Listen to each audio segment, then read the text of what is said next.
विद्यार्थीहरू नमस्कार। आज हामी कक्षा 8 को विज्ञान तथा प्रविधि अन्तर्गत एकाइ 4 जैविक विविधता र वातावरण अन्तर्गतको दिगो विकासकै बारेमा चर्चा गर्न गइरहेका छौँ। आज हामी दिगो विकासका लक्ष्यहरू के हुन्, ती मध्येका के कस्ता लक्ष्यहरू जैविक विविधतासँग सम्बन्धित छन् र त्यस्ता लक्ष्यहरू प्राप्त गर्नको लागि नेपाल सरकारको प्रयास के कस्तो रहेको छ भन्ने कुराको बारेमा मुख्य रूपले चर्चा गर्छौं। यसभन्दा अगाडि हामी दिगो विकास भनेको के हो, दिगो विकासका मुख्य पक्षहरू के हुन्, अनि त्यसपछि दिगो विकासका सिद्धान्तहरू के छन्, तिनीहरूको बारेमा चर्चा गरिसकेका छौं। आजको कक्षा सुरु गर्नुभन्दा अगाडि एकैछिन एउटा म यहाँ प्रश्न राखेँ, चित्रहरू देखाएर यो चित्रहरू हेरेर यो प्रश्नको बारेमा सोच्नुहोस् त, गाह्रो छैन। यहाँ पहिलो समूहमा केही ऊर्जाका स्रोतहरू देखाइएका छन्, दोस्रो समूहमा केही अन्य ऊर्जाका स्रोतहरू देखाइएका छन्। अब यो ओइल भनेको हामीले खनिज तेल बुझ्नुपर्छ, कोइला, र त्यसै गरी फेरि यो प्राकृतिक ग्यास है। अनि यतातिर नाम त दिया छैन, तर तपाईले देखिराख्नु भएको छ, यो के हो त? हो विन्डमिल देखाइरहेको छ, यहाँ सोलर देखाइरहेको छ, यहाँ फेरि इँटा भट्टा हो त? होइन नि, यो न्युक्लियर रियाक्टरहरू देखाएको छ र यसले जलविद्युत शक्तिको कुरा गरेको छ। अझ भन्ने हो भने यहाँ बायोमास पनि छ, जसलाई ऊर्जाको स्रोतको रूपमा प्रयोग गर्न सकिन्छ। अब यी दुईटा समूह, एउटा समूह यो भयो, अर्को समूह यो भयो, कसको प्रयोग गर्दाखेरि हामी लामो समयसम्म ऊर्जा पाइरहन्छौँ त? सजिलो भयो है, यो पहिलो समूह नै हो, किनभने यसमा कतिपय ऊर्जाहरू त असीमित स्रोत भएका छन् भने कतिपय ऊर्जाहरू हामी उत्पादन गर्न मिल्ने किसिमका ऊर्जाहरू पनि छन् हैन। र यहाँ जुन छ नि न्युक्लियर इनर्जी वा हामी भनौँ आणविक शक्ति, आणविक ऊर्जा वा हामी न्युक्लियर ऊर्जा भनेर पनि भन्छौँ, परमाणविक ऊर्जा पनि भनिन्छ, थुप्रै नामबाट चिनिन्छ। र यो ऊर्जाको स्रोतमा तपाईले पल्युसन होला कि भनेर पनि भन्नु होला, किनभने धुवाँ निस्किरहेको देखिराख्नु भएको छ। यो विद्यार्थी भाइ बहिनीहरू, यो वास्तवमा धुवाँ होइन, वाटर स्टिम हो, पानीको बाफ हो। त्यसकारणले गर्दा यसले यहाँबाट पल्युसन गर्दैन, यसको प्रदूषण गर्ने तरिका अर्कै छ, त्यसको बारेमा हामी सम्बन्धित पाठमा अध्ययन गर्छौं है त। अब हामी खास दिगो विकासका लक्ष्यहरू के कतिवटा छन् त्यसको बारेमा हेरौँ है त। दिगो विकासका लक्ष्यहरू 2015 मा भएको सम्मेलनले तय गरेको 17 वटा दिगो विकासका लक्ष्यहरूलाई 2016 देखि 2030 को बीचमा त्यहाँ त्यो लक्ष्य पूर्ति गर्ने भन्ने समय निर्धारण गरिएको थियो। र यहाँ त्यही कुरो दिएको छ, विकासको दिगोपनाको निम्ति सन् 2016 देखि 2030 सम्मका लागि निर्धारण गरिएका लक्ष्यहरू नै दिगो विकासका लक्ष्य हुन् वा दिगो विकासका लक्ष्यहरू हुन् है। र यो कतिवटा छन् त? मैले अघि भने 17 वटा है, त्यो कुरो पनि यहाँ दिएको छ। अब अर्को बुँदा हेरौँ त। सन् 2015 मा 193 वटा राष्ट्रहरूको सहभागितामा संयुक्त राष्ट्र सङ्घको 70औं महासभाले, यो संयुक्त राष्ट्र सङ्घका सदस्यहरूको कुरा गर्दा 193 वटा सदस्य र त्यहाँ उपस्थित थिए 2015 मा, र उहाँहरूको महासभाले यी लक्ष्यहरू स्वीकृत गरेका हुन्। र लक्ष्यहरूको कुरा गर्दा हामी 17 वटा लक्ष्यहरू र 169 वटा गन्तव्य है। यहाँ अलिकति कन्फ्युज नहुनुहोस्, गन्तव्य भनेको वास्तवमा ती सहायक लक्ष्यहरू हुन् है। यो इङ्ग्लिसमा यो लक्ष्यलाई गोल्स भनिन्छ भने गन्तव्य भनेको त डेस्टिनेसन हो, तर त्यो अङ्ग्रेजीमा यसलाई खास भन्यो भने टार्गेट भनिन्छ। किन यस्तो भनियो त भन्दाखेरि टार्गेटलाई हामी मेजर गर्न सक्छौँ, मापन गर्न सक्ने किसिमको हुन्छ। कति वर्षसम्म बनाउने, कहिलेसम्म के गर्ने। यहाँ त वर्ष 2016 देखि 2030 सम्म छ नि, त्यो दौरानमा कहिलेसम्म कुन हामी सहायक लक्ष्यलाई पुरा गर्ने, त्यसपछि के गर्ने, त्यसपछि के गर्ने, त्यसपछि के गर्ने, त्यसरी एउटा प्लानिङ गरिएको हुन्छ, योजना बनाइएको हुन्छ। हो, त्यही भएर त्यसलाई सहायक लक्ष्य वा टार्गेट भनेर चिनिन्छ है। 17 वटा लक्ष्यहरू, 169 वटा सहायक लक्ष्यहरू र 232 वटा सूचकहरू रहेका छन्। सूचक भनेको के हो त भन्दाखेरि जसले यो हामीलाई जानकारी दिन्छ, हो यो सहायक लक्ष्य पुरा भयो, एउटा लक्ष्यलाई प्राप्त गर्नको लागि त्यहाँ थुप्रै साना साना लक्ष्यहरू हुन्छन् नि त, थुप्रै साना साना सहायक लक्ष्यहरू हुन्छन् नि त। त्यसमध्येको कुन प्राप्त हो कसरी थाहा पाउने, त्यो लक्ष्यको प्राप्ति भयो हो, त्यो कुरा सूचकले जानकारी दिन्छ। त यसरी यो सम्झनुपर्छ तपाईँले, 17वटा लक्ष्य, 169वटा सहायक लक्ष्य र 232वटा सूचकहरू त्यसमा छन्। हाम्रो देशमा अझ केही त्यहाँ क ख ग गरेर थपेर झन्डै 250वटा लक्ष्यहरू बनाइएका छन्, त्यो पनि जानकारी राखिराख्नु होला। अब हामीले यसभन्दा अगाडि दिगो विकासका 3वटा मुख्य स्तम्भ पढेका थियौँ। 3वटा मुख्य स्तम्भलाई अझै संयुक्त राष्ट्र सङ्घले ब्रेक गरिदिएको छ। मुख्य 3वटा हुन्। के बताइए थियो? त्यो स्तम्भलाई पक्ष भनेर पनि हामी पढेका थियौँ। आर्थिक पक्ष, सामाजिक पक्ष र वातावरणीय पक्ष है। र यसलाई ब्रेक गरेर पहिलो पृथ्वीमा रहेका प्राकृतिक साधन स्रोत र वातावरण भावी पुस्ताको लागि संरक्षण गर्ने भनेपछि केसँग रिलेटेड भयो त? वातावरणसँग रिलेटेड भयो। पृथ्वी छुट्याइयो त्यो वातावरण उसबाट आएको हो। मानव भनेपछि त सामाजिक होला होइन। यसमा के भनिएको छ? सबै प्रकारका गरिबी र भोकमरीको अन्त गर्ने र मर्यादा एवं समानता कायम गर्ने है। मर्यादा र समानता भनेको, अब समानता भनेको विभिन्न भनौँ नि वर्गहरू, समुदायमा विभिन्न वर्गहरू हुन्छन्, विभिन्न उमेर समूहका हुन्छन्, विभिन्न लिङ्गको उपस्थिति हुन्छ भनेपछि ती सबैको समानताको कुरा गरिएको छ। त्यसपछि समृद्धि भन्ने कुरो आयो। समृद्धि भनेको अर्थसँग सम्बन्धित भयो होइन। प्रकृतिसँग सामञ्जस्यता कायम गर्न, समृद्ध र समुन्नत जीवनको सुनिश्चितता गर्ने र यसरी समृद्धि भनेपछि आर्थिक क्षेत्रभित्र पर्यो। त्यसपछि शान्तिपूर्ण, त्यसपछि न्यायसङ्गत र समावेशी समाजको निर्माण गर्ने, यो पनि सामाजिकसँग रिलेटेड पर्यो होइन। अर्को 5औं स्तम्भ के रहेको छ त? साझेदारी। सशक्त विश्वव्यापी साझेदारीद्वारा दिगो विकासका एजेन्डाहरूको कार्यान्वयन गर्ने है। भनेपछि अब यो भनेको एक किसिमले अब खास भन्ने हो भने केसँग सम्बन्धित हो तपाईँले कस्तो लाग्छ त? सामाजिक कुरा नै छ यहाँ पनि है। तर यो विश्व स्तरको सामाजिक कुरा भयो, सामाजिक भनौँ नि सामाजिक क्षेत्रसँग सम्बन्धित भयो। त्यसैलाई ब्रेक गरेर यहाँ 5वटा स्तम्भ पनि बनाइएका छन् है। अब यसपछि दिगो विकासका लक्ष्यहरू हेर्दाखेरि हेर्नुहोस् त, कतिवटा लक्ष्यहरू अघि भनेका थियौँ हामी? 17वटा। ती 17वटामा अब यहाँ यसको नेपाली पनि म अहिले दिन्छु।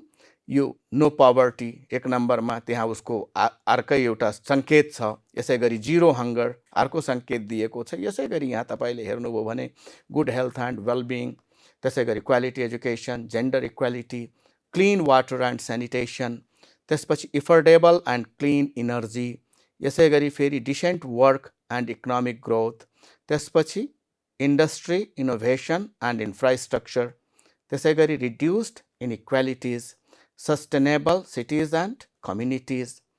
यसरी गरेर यहाँ 17वटा दिगो विकासका लक्ष्यहरू रहेका छन्। तर सबै यी लक्ष्यहरू जैविक विविधतासँग सम्बन्धित छैनन्। हामी मेन हाइलाइट केलाई गर्छौँ त? जैविक विविधतासँग सम्बन्धित विकासका लक्ष्यहरूलाई मुख्य रूपले आधार बनाउँछौँ पछिको क्लासमा है। अब यी दिगो विकासका लक्ष्यहरूलाई अलिकति स्पष्ट बुझ्ने गरी यहाँ हेर्नुहोस् त। 1 नम्बरमा के रहेको छ त? सबै ठाउँबाट सबै प्रकारका गरिबीको अन्त गर्ने, नो पवर्टी भनेछ नि। त्यसै गरी दोस्रो, भोकमरीको अन्त गर्ने, मान्छेको मृत्यु खाना नपाएर नहोस्। संसारमा कतिवटा यस्ता देशहरू छन् जहाँका व्यक्तिहरू खाना नपाएर कुपोषणका शिकार भएका छन्, मरेका छन् होइन। त्यो अवस्था हामी न्युजहरूमा हेर्न पाउँछौँ।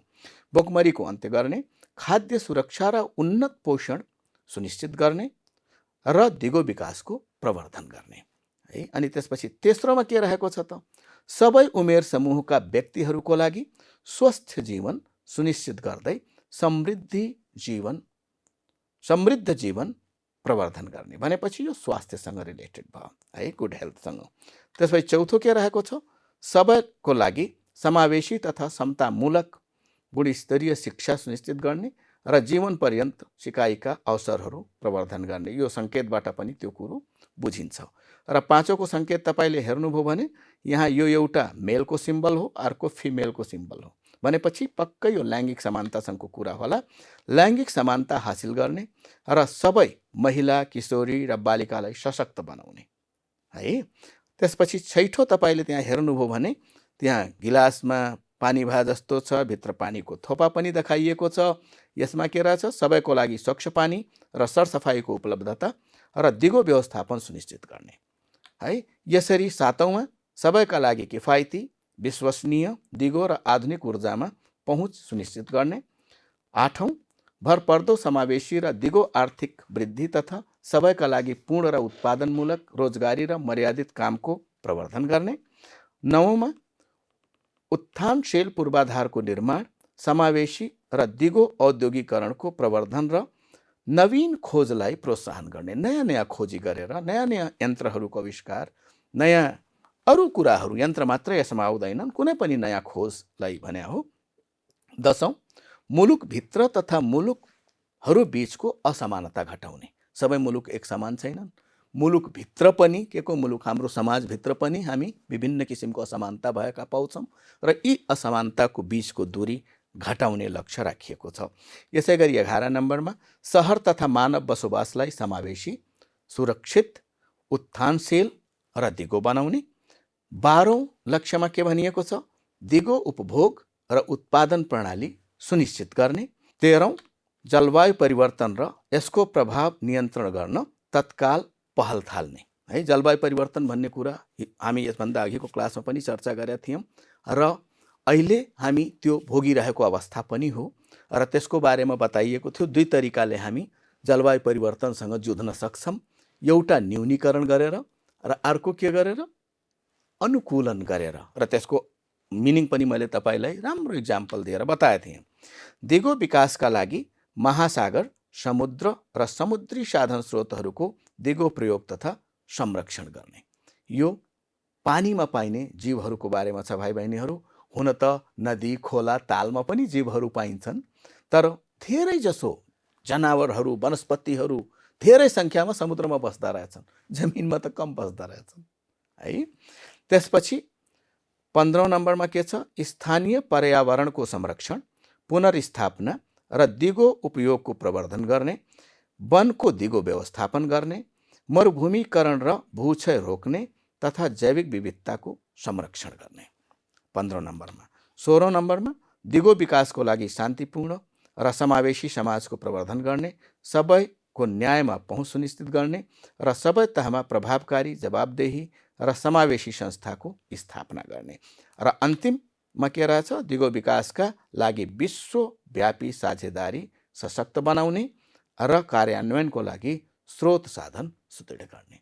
यसरी 17वटा डिटेलमा तपाईँले सम्झिराख्नु पर्दैन, तर 17वटा जुन लक्ष्यहरू छन् त्यसलाई मैले तपाईँलाई अलि अझ बढी जानकारी दिनको लागि यहाँ प्रदर्शन गरेको हो है त। ल, अब यस सम्बन्धित केहीमा क्रियाकलाप दिँदैछु। तपाईँले गर्नुपर्ने के रहेछ एकछिन हेर्नुहोस् त। लक्ष्यहरू तिनै हुन् 17वटा। दिएका लक्ष्यहरूलाई तपाईँले 3वटा वर्गमा, 3वटा समूहमा विभाजित गर्नु पर्यो है।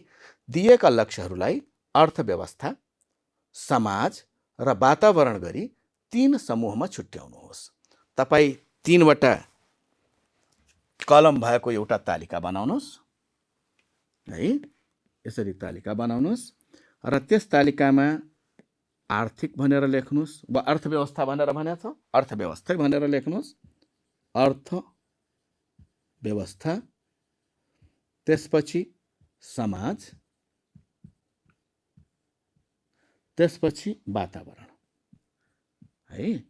अनि यसमा तपाईँले गर्नुपर्ने के हो त भन्दाखेरि, जस्तै यो 3वटा कलम भएको समूह भयो, तपाईँ डिटेलमा नजानुहोस्, यसो हेर्नुहोस्।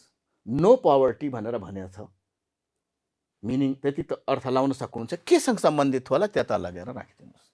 तर त्यहाँ 1 नम्बर मात्र लेख्नुहोस्। ल, सिद्धियो, तपाईँले अरू लेख्नु परेन। 17वटा छ नि, ती नम्बरलाई विभाजित गरिदिनुहोस् थोरै समयमा गर्नलाई। यति गर्नुहोस् त। ल, हेर्नुहोस् त कुन कुन सबैलाई हामी बाँड्न सक्छौँ सक्दैनौँ।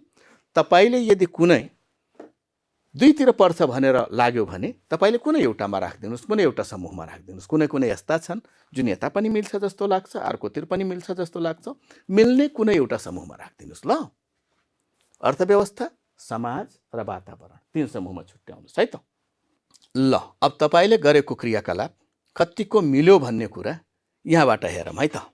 यहाँ पनि 3वटा समूह बनाइएको छ, अर्थव्यवस्था, वातावरण र समाज। ल हेर्नुहोस् त, 1 नम्बर कहाँ गयो? तपाईँले पनि त्यहीँ राख्नुभयो होला है। अनि त्यसपछि यो हेर्नुहोस् त, ल हेर्नुहोस् कतिवटा मिलाउनु भयो।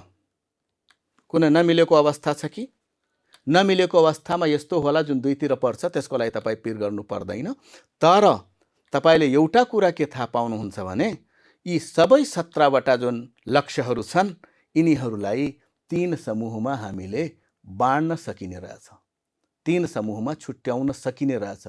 त्यही भएर होला दिगो विकासका 3वटा पक्षहरू भनेर हामी सिक्यौँ, दिगो विकासका 3वटा मुख्य खम्बाहरू भनेर हामी सिक्यौँ हैन। र जुन कुरा यहाँ वातावरणसँग रिलेटेड छ, वातावरणसँग सम्बन्धित कुरो त जैविक विविधतासँग डाइरेक्ट रिलेटेड हुन्छ, धेरै नजिकको सम्बन्ध हुन्छ, हो कि होइन? अनि अलिअलि असर त यिनीहरूले पनि पार्छन्, तिनीहरू एकदम अन्तर सम्बन्धित छन्। ती सबै लक्ष्यहरू एउटा गर्दाखेरि अर्कोले असर पर्ने छ नै। तर यदि हामी जैविक विविधतालाई मुख्य आधार बनाउने हो भने, जैविक विविधतालाई मुख्य आधार बनाउँदाखेरि त्यससँग सम्बन्धित दिगो विकासका लक्ष्यहरू 6 नम्बरको, जसमा क्लिन वाटर एन्ड सेनिटेसनको कुरो गरेको छ। यसै गरी 7 नम्बरको, जसमा एफोर्डेबल एन्ड क्लिन इनर्जीको कुरो गरेको छ है। क्लिन इनर्जीले पनि त वातावरणलाई सन्तुलित गर्नलाई मद्दत गर्छ नि त। त्यहाँ पल्युसन कम हुने किसिमको इनर्जी सोर्स हो वा नहुने किसिमको इनर्जी सोर्स हो नि त, हैन र? अनि त्यसपछि रिस्पोन्सिबल कन्जम्सन एन्ड प्रोडक्सन है, यो कुराले पनि असर गर्ने भयो। यसै गरी क्लाइमेट एक्सन, क्लाइमेट एक्सन भन्दाखेरि अब यो क्लाइमेटमा भएका जे जति एक्सनहरू छन्, चाहे त्यो प्रदूषणको कुरा होस्, क्लाइमेट चेन्जको कुरा होस्, क्लाइमेट चेन्जको एउटा पार्ट ग्लोबल वार्मिङको कुरा होस् हैन। अनि त्यसपछि लाइफ बिलो वाटर। अब हाम्रो कन्टेक्स्टमा हामी कहाँ समुद्र त छैन, तर यो हेडिङ अनुसार त पानीमा पनि त हामी कहाँ सजीवहरू छन्, जैविक विविधता त छ नि। जमिनको मात्र जैविक विविधतालाई कन्ट्रोल गरेर पानीभित्रको जैविक विविधता हामी कन्ट्रोल गरेनौँ भने, जबकि वास्तवमा यो लाइफ बिलो वाटरको अलि डिटेलमा हेर्ने हो भने सबै कुरा समुद्रसँग सम्बन्धित छ। हामी हाम्रो कन्टेक्स्टमा यसलाई पनि जोड्न सक्छौँ, किनभने यसो होइन भने हामी कहाँ किन जलाधार संरक्षण गर्नु पर्यो, किन सिमसारको संरक्षण गर्नु पर्यो, जलस्रोतको संरक्षण किन गर्नु पर्यो? त्यहाँ छन् नि कुराहरू भनेपछि जैविक विविधतालाई नै कायम गर्नको लागि त्यो गर्नु परेको छ। यसै गरी 15औं लाइफ अन ल्यान्ड, यो दुईटा लाइफसँग रिलेटेड भयो, यो क्लाइमेटसँग रिलेटेड भयो। क्लिन इनर्जी यो पनि इन्भाइरोमेन्टसँग रिलेटेड भयो, क्लिन वाटर र सेनिटेसन वातावरणसँग रिलेटेड भयो। र यो कन्जम्सन र प्रोडक्सन पनि, किनभने जीवहरूले नै कन्ज्युम गर्ने हो नि त, डाइरेक्ट रिलेटेड छ। त्यस कारणले गर्दा यी सब जैविक विविधतासँग रिलेटेड कुरा भयो है त। 6वटा मुख्य रूपले, कुन त?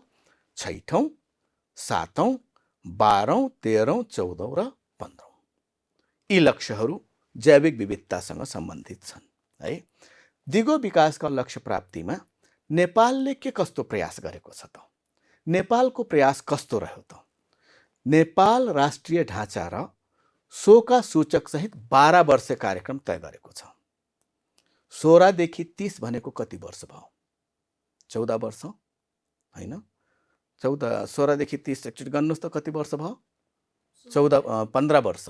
15 वर्ष। त्यसमध्येको अहिले 12 वर्ष कार्यक्रम नेपाल राष्ट्रिय ढाँचा र सोका सूचक सहित के गर्ने, कुन वर्षसम्म के गर्ने, त्यो भयो भएन, त्यो लक्ष्य प्राप्ति भयो भएन, त्यसको सूचक के, त्यो बनाएर 12 वर्षको लागि कार्यक्रम तय गरिएको छ।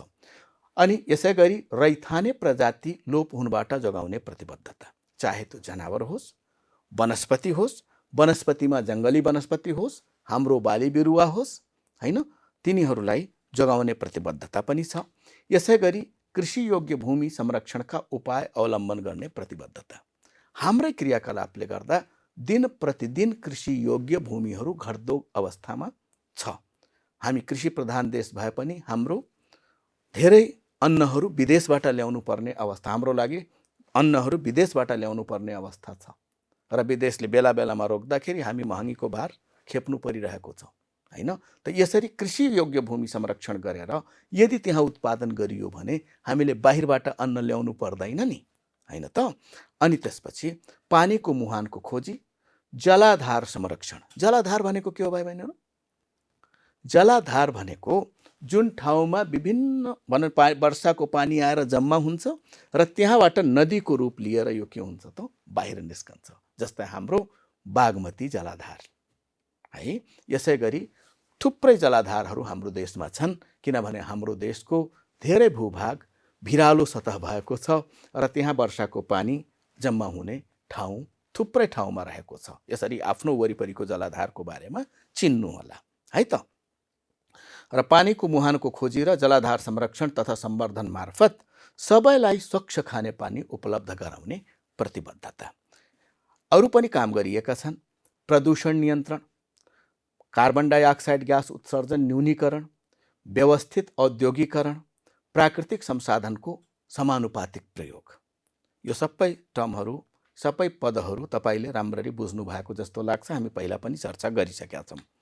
गरिबी निवारण कार्यक्रम, गरिबीलाई घटाउने, गरिबी नरहोस् त्यसको लागि कार्यक्रम। जलवायु परिवर्तन अनुकूलन कार्यक्रम, यो जति हामी चर्चा गर्छौँ नि, क्लिन इनर्जीको कुरा गर्छौँ, वैकल्पिक ऊर्जाको कुरा गर्छौँ, यो सबै त्यसैको लागि त हो नि, हैन। जलवायु परिवर्तन अनुकूलन कार्यक्रम, जैविक विविधता संरक्षण कार्यक्रम, हामी कहाँ भएका विभिन्न संरक्षण क्षेत्रहरूको कुरा हामी गरिसकेका छौँ।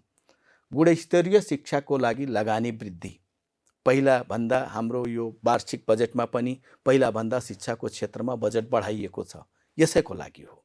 सामुदायिक विकास कार्यक्रम आदिको सञ्चालन। त यी कुराहरू दिगो विकासको लक्ष्य प्राप्त गर्नको लागि गरिने प्रयासहरू हुन्। अझै पनि कुरो छ, हेर्नुहोस् त, सन् 2009मा जलवायु परिवर्तन काउन्सिलको गठन गरियो, 2009मा भएको कुरो है। त्यसपछि स्थानीय स्तरमा जलस्रोत, जलाधार र जैविक विविधता कार्यक्रमको सञ्चालन गरियो। केही अधिकार क्षेत्र स्थानीयलाई दिएर पनि, अनि त्यसपछि उहाँहरूबाटै यो कुराको संरक्षण गरिएको छ। अब यहाँ विभिन्न जलाधारको कुरा गरिएको छ, यो पनि एउटा जलस्रोतको संरक्षण साथसाथै ऊर्जाको स्रोत को रूपमा पनि हामी यसलाई लिन सक्छौँ। यहाँ पनि जलाधार संरक्षण गरेको देखाइएको छ। त यसरी जलाधार संरक्षण भनेपछि जलाधार, जलको स्रोतको संरक्षण पनि, जलाधार संरक्षण पनि गर्ने काम भइरहेको छ। के गरेको होला यो? हेर्नुहोस् त, क्याबिनेट मिटिङको चित्र छ, त्यो पनि कहाँ हिउँ परेको ठाउँको छेउछाउमा। यो एउटा ऐतिहासिक घटना हो हामी कहाँ। सन् 2009मा काला पत्थरमा, काला पत्थर भनेको यो हाम्रो माउन्ट एभरेस्ट वा हामी जसलाई हामी सगरमाथा भन्छौँ, हाम्रो सगरमाथाको बेस क्याम्पको नजिकको ठाउँ हो र जुन 5550 मिटर, झन्डै 5550 मिटर अग्लो ठाउँ हो। त्यहाँ मन्त्री परिषदको बैठक बस्यो। किन होला? काठमाडौँमा ठाउँ नभएर हो? होइन नि। के थियो भने यसैको एक हप्ता पछाडि डेनमार्कको कोपनहेगनमा एउटा सम्मेलन हुनेवाला थियो जलवायु परिवर्तन सम्बन्धी, र विश्वको ध्यान आकर्षित गर्नको लागि। यहाँ हेर्नुहोस् त, माउन्ट एभरेस्टको पछाडिको रिजन केही हिउँले ढाकिएको छ, केही नाङ्गो छ। यस्तो नाङ्गो भएको अवस्था पहिला कसैले देखेको थिएन। यो र यसरी यो नाङ्गो हुनु भनेको यो त एउटा प्रतिनिधि उदाहरण मात्र हो। यसबाट के बुझिन्छ भने जलवायु परिवर्तनको असर हामी कहाँ यति सबभन्दा अग्लो ठाउँमा पनि परिसकेको छ है। त्यो देखाउनको लागि, त्यो विश्वको ध्यान आकृष्ट गर्नको लागि एकै हप्ता पछाडिको त्यो सम्मेलन को लागि यो एउटा सूचना थियो, एउटा जानकारी दिने एउटा उपाय थियो। र त्यो त्यसबेला केही हाम्रा मन्त्रीहरू त्यहाँ पुगेर त्यहाँ बैठक बस्यो है। केही विधेयकहरू पनि, केही कुरा भनौँ नि, त्यहाँ काम पनि गरियो, केही कुराहरू पास पनि गरियो। अनि यसै गरी फेरि सन् 2018मा 9 वर्ष अगाडि रारा तालको किनारमा यो राज्य मन्त्री स्तरीय बैठक बस्यो। तर यसको वास्तवमा उद्देश्य भनेको एक हिसाबले जैविक विविधताको संरक्षणको लागि त एउटा कदम हो, तर मुख्य उद्देश्य के थियो भने यो हाम्रो यो पर्यटकीय क्षेत्रको रूपमा यसलाई विकास गर्नु थियो। त्यसबेला कर्णाली प्रदेशमा यो टुरिज्मलाई बढावा दिने किसिमको कार्यक्रम, त्यस्तो कार्यक्रमको घोषणा गरिएको थियो र त्यही क्रममा राराताललाई चिनाउनको लागि है, राराताल पनि एउटा आन्तरिक पर्यटन केन्द्र हुन सक्छ भनेर अनि यो एकदम सुन्दर ठाउँ छ भन्ने कुरा चिनाउनको लागि मात्र त्यहाँ गरिएको थियो। यो कुनै अन्तर्राष्ट्रिय भनौँ नि अब समुदायको यो जलवायु परिवर्तन वा अरूसँग सम्बन्धित थिएन है, पर्यटनलाई प्रमोसन गर्ने दृष्टिकोण राखेर गरिएको थियो। तर त्यसबाट अप्रत्यक्ष रूपमा यो जलस्रोतको संरक्षणमा पनि टेवा पुग्छ है, त्यसलाई हामी लिन सक्छौँ। यो हेर्नुहोस् त, यहाँ लेखेको छ छो रोल्पा लेक, छो रोल्पा ताल है। छो रोल्पा ताललाई यहाँ किन राखियो त भन्दाखेरि सन् 2020मा यो छो रोल्पा भनेको फेरि रोल्पा जिल्लामा होला भनेर बुझ्नु होला है, यसलाई रोल्पा भनेको त्यो ठाउँसँग खासै सम्बन्ध छैन। 2020मा दोलखाको रोलवालिङ उपत्यकामा 4580 मिटर अग्लो यो छो रोल्पा हिमताल, हिमताल भनेको हामी कहाँ थुप्रै छन् र त्यसमध्येको कतिपय हिमतालहरू विस्फोटन हुने अवस्थामा छन् भाइ बहिनीहरू है। त्यो छो रोल्पा हिमतालमा बाँध तथा ड्रेन व्यवस्थापन गरी संरक्षण गरिएको थियो। यसो गर्नुको कारण के हो भने यदि त्यो नगरिएको भए त्यहाँ छो रोल्पा ताल फुट्ने अवस्था थियो र त्यो फुटेपछि यो कैयौँ मिटर गहिरो छ यो ताल, थुप्रै पानी छ त्यसमा। त्यो पानी बगेपछि र त्यहाँबाट निस्केको नदी जहाँ जहाँ जान्छ त्यो सबै बाढीले सोहोर्दै लाने अवस्था थियो, तर त्यो दुर्घटना हुन पाएन है। त्यो प्रयास गरियो सन् 2020मा। अनि दिगो विकास, अब त्यसपछि यो के देखिएको छ, के बुझ्नुहुन्छ? यो चियाबारी त होइन, वन जङ्गल जस्तै देखिएको छ। हो, यो सामुदायिक वनको एउटा फोटो हो। वन संरक्षण गर्न सन् 1970 देखि सामुदायिक वन कार्यक्रम सञ्चालन तथा 1993मा सामुदायिक वन ऐन जारी गरियो र त्यस पछाडि जब समुदायलाई वनको संरक्षण र वनको उत्पादनलाई उहाँहरूले नै प्रयोग गर्ने जिम्मा लगाइयो, धेरै प्रगति भएको छ। सामुदायिक वनहरूको संरक्षण सम्वर्धन निकै बढी मात्रामा भएको पाइएको छ। भनेपछि यसरी समुदायमा काम दिएपछि, समुदायले त्यसबाट लाभान्वित भएपछि त्यसको भनौँ नि पोजिटिभ चेन्ज, त्यसको सकारात्मक परिवर्तन हेर्न पाइन्छ। अरू कुराहरू के भयो त? अब विभिन्न योजनाहरूको हामी कुरा गरौँ। 14औं त्रिवर्षीय योजना, यो पञ्चवर्षीय योजना थिएन, 16 देखि 19सम्म, 16-17, 17-18, 18-19। यसमार्फत के गरियो? गरिबी निवारण सम्बन्धी आय आर्जन कार्यक्रम र रोजगारी सृजना गरियो, गर्ने कार्य भयो। सबैका लागि शिक्षा अन्तर्गत प्राविधिक शिक्षामा, सबैको लागि शिक्षा अन्तर्गत प्राविधिक शिक्षामा जोड दिइयो। स्वास्थ्य सम्बन्धी कार्यक्रम सञ्चालन गरियो अनि त्यसपछि जैविक विविधता सम्बन्धी कार्यक्रम पनि ल्याइयो। यो कसले गर्यो? 14औं त्रिवर्षीय योजनाले। त्यसपछि हामी यो राष्ट्रिय वातावरण नीति 2076 मार्फत प्रदूषण नियन्त्रण, यसै गरी फोहोर मैला व्यवस्थापन र हरियाली प्रवर्धनमा बढी जोड दिइयो। यसपछि अब हेरौँ त, वातावरण संरक्षण ऐन 2076मा बनाइयो र त्यसमार्फत के गर्ने प्रयास गरियो? वातावरणीय प्रदूषणबाट हुने क्षति बापत पीडितलाई प्रदूषकबाट क्षतिपूर्ति, जुन विभिन्न कल कारखानाहरूको स्थापना हुन्छ, यदि त्यसबाट हुने प्रदूषणबाट यदि कोही बढी प्रभावित हुन्छ भने त्यो प्रभावको लागि क्षतिपूर्तिको लागि जसले प्रदूषण गरेछ त्यसबाट नै त्यो भराउने भन्ने नीति नियम ल्याइयो। अनि वातावरण र विकास बीच समुचित सन्तुलन गरियो र प्रकृति, वातावरण र जैविक विविधतामा पर्ने प्रतिकूल वातावरणीय प्रभावको न्यूनीकरण तथा जलवायु परिवर्तनका चुनौतीको सामना गर्नलाई के उपाय अवलम्बन गर्नुपर्ने हो त्यो प्रयास गरियो है। त्यस्तो ऐनहरू बनाइयो। यो 15औं अवधिक योजना 2076 देखि सुरु भएको हो 2081 सम्मको लागि। अब यो 15औं योजना समृद्ध नेपाल सुखी, यसको इसेन्स मात्र यहाँ दिएको छ।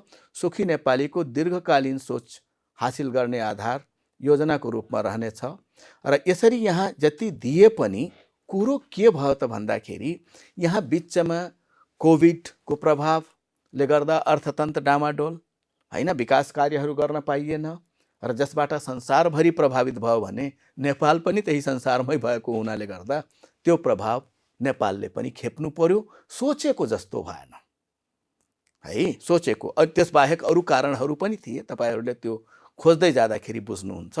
र त्यो जे होस्, विभिन्न कारणले गर्दा यसले सोचेको जस्तो त्यो लक्ष्य हासिल होला जस्तो छैन है।